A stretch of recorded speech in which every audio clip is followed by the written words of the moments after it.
Hey besties, guess what time it is? It is time to pressure can some potatoes. Yay, and I am very excited.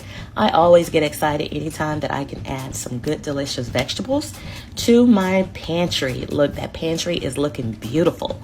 But anyhow, let's go ahead and dive into some of the steps that I'm going to share with you on what I'm doing to prep these potatoes in case some of you guys out there would like to try it. I don't know.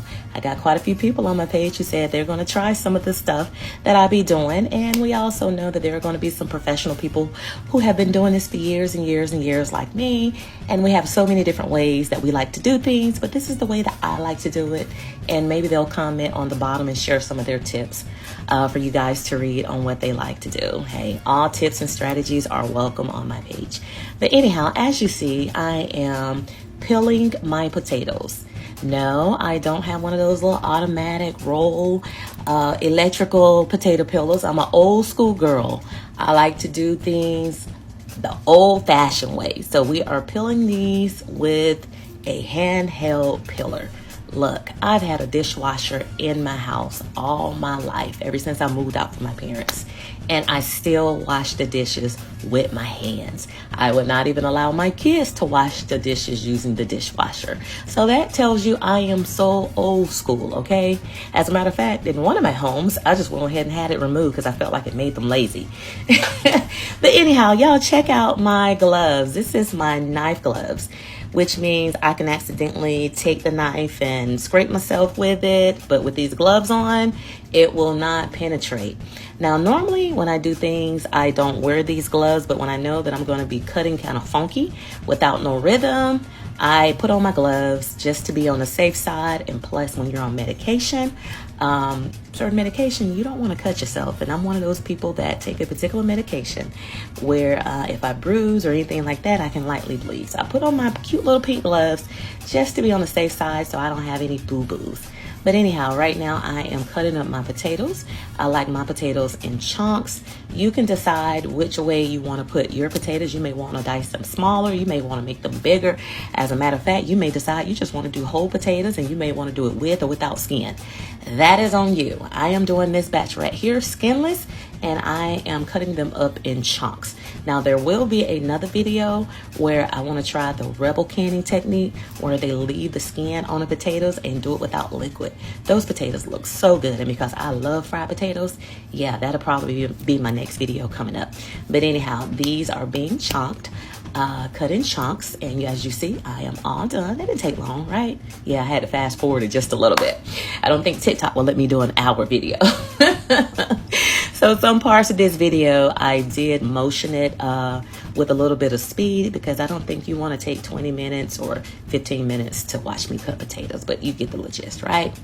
As you can tell, your girl like to dance. I do have some music on, and you'll probably hear some music on with this video. I love music. I don't know about you guys, but when I cook and play my music, it just makes me feel so good. But anyhow, let's go ahead and remove these gloves off. If you want to get your pair, go to Amazon. I found them on Amazon and they're not too expensive. So now we're going to go ahead and add the potatoes to the pot and prepare them to be submerged in water. The water is going to help you remove the starch from your potatoes.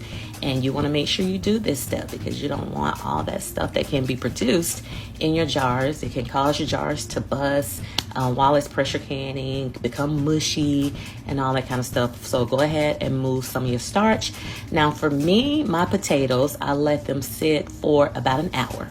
So for the first half of the hour, as you can see, I went in there and mixed them all around. Go ahead and let all the potatoes get stirred up and produce all that extra starch. That's what you were seeing. The cloudiness is the starch, okay? So once I'm done with that, the potatoes are going to be good and ready. But anyhow, because I'm hot packing my potatoes, I am putting on an extra pot of water.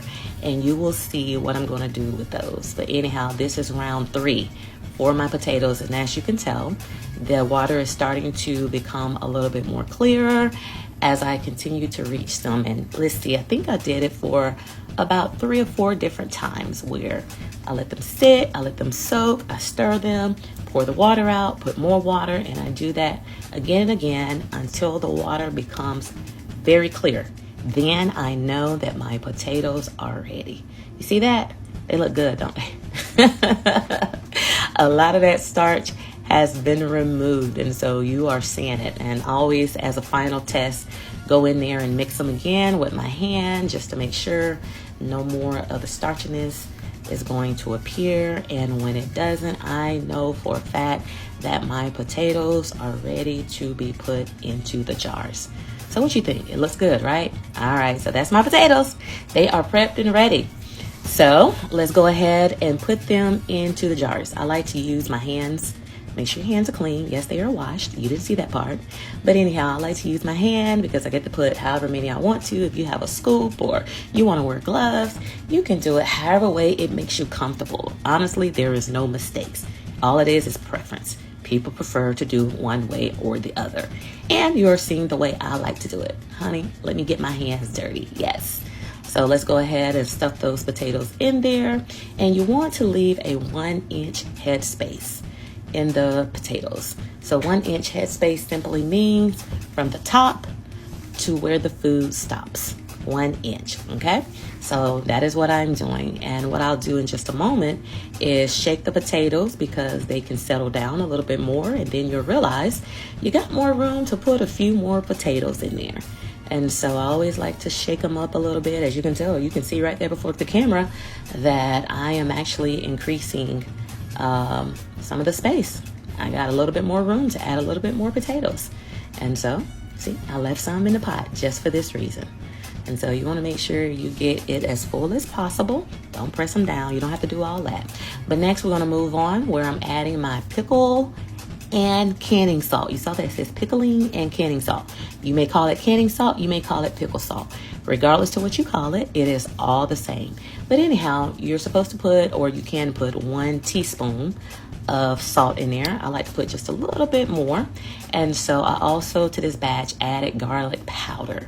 You can add whatever seasonings you want to your potatoes. When you see me do the dry potatoes, I'm going to be adding all kinds of seasoning to it. But with this one, I add the canning salt, and I did a little bit of garlic powder. Okay, put it to your preference, honey. I didn't measure. Put it to your preference. I just know what tastes good to me because I've been doing it for so long. All right, so for the sake of this video, I am using a hand scooper, whatever you want to call it, or dipper, in order to put the water in there because I just want you to see the water slowly rising and how I'm putting it at a 1-inch headspace. Now, normally I have this cup that I use, but I'm kind of trying to keep it a little bit sophisticated for you guys since I'm giving some instructions, and I want you to see every jar being filled with hot water. You see that steam? This is the water that I showed you a while back that I put on the stove to get hot. And remember, I am hot packing these jars. If I was cold packing these jars, I would be using cold liquid to put in there. And also in my pressure canner, the water is going to be heated as well. That is the thing about hot packing. You got to put hot liquid in your jars, and your pressure canner got to already have some hot liquid as well. I do this because I like to cut down on the heating time, the time it takes the pressure canner to get hot. But anyhow, right now I am debubbling my jars. You want to make sure you do this, debubble your jars, so it'll help keep the lid sealed and don't pop off during the pressure canning time. So just take your little device, whatever you got, and just debubble it. Just put it in there. Remove all the air bubbles out of there, okay? This is a major step that you don't want to miss. And once you debubble it and get all that extra air out of it, you may have noticed that a little bit of the water went down. Just go ahead and add you some more water. That is the whole point. All right, so next I'm going to take this vinegar, and I am going to dip a napkin into the vinegar, and we're going to use this to clean the rims, okay, of the jars. You want to make sure there is no debris on the jars, no potatoes on the jars. You want to make sure that there is no garlic powder on the jars, no salt on the jars, because if anything is on the top of those jars, it can cause it to not properly seal. And if that happened, you have then wasted your time pressure canning. You now got to use whatever the item was that didn't seal. You now got to use it. You got to use it that day or the next day. Within 72 hours, you now got to use it. But anyhow, when you're done, go ahead and seal the lids on the jars, fingertip tight. You don't have to do it any harder. You don't have to use the palm of your hand, just fingertip tight to secure the jars, all right? So let's go ahead and put my jars into the pressure canner. This is always so exciting for me because I know that the finish line is near. All right, so once I get them in there, I go ahead. I had already added vinegar in there, but for the sake of you guys, I wanted you to see me pour a little bit of vinegar into the pressure canner.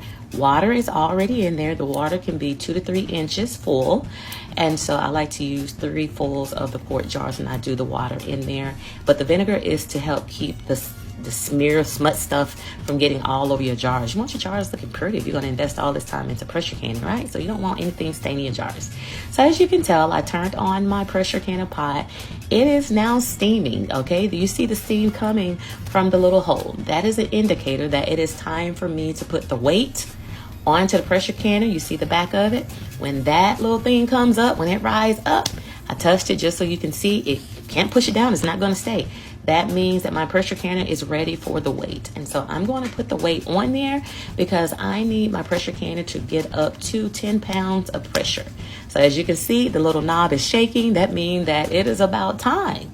It is about time to adjust the temperature and that I have reached the peak that I wanted to, okay? And which I did, which was 10.